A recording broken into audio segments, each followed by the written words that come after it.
Siddheshwari recording studio सैरसोपाही।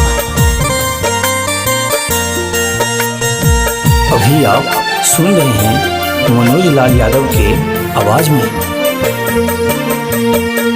छोड़बो ने तोहर चरण गे मैया, छोड़बो ने तोहर चरण, छोड़बो ने तोहर चरण गे मैया, छोड़बो ने तोहर चरण। जाबे ने देम दर्शन गे मैया, छोड़बो ने तोहर चरण।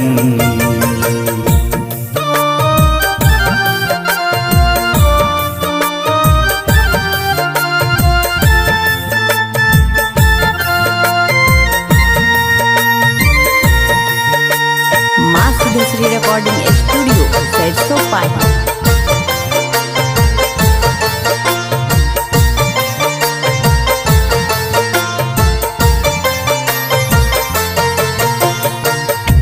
ई दुनिया में कियो ने हमर, ई दुनिया में कियो ने हमर, सब बनल दुश्मन गे मैया, छोड़बो ने तोहर चरण, छोड़बो ने तोहर चरण गे मैया, छोड़बो ने तोहर चरण।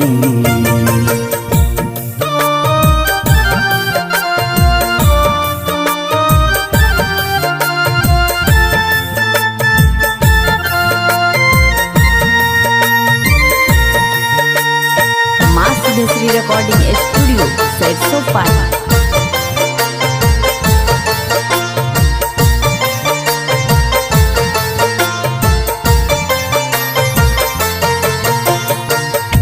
विपतक मारल छी हम अभागल, विपतक मारल छी हम अभागल, सहब कतेक दुख हम गे मैया, छोड़बो ने तोहर चरण,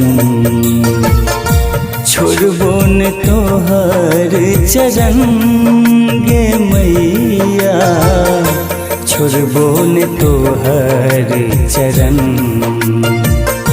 जाबे ने देम दर्शन गे मैया, छोड़बो ने तोहर चरण। माँ सिद्धेश्वरी रिकॉर्डिंग स्टूडियो सैरसोपाही।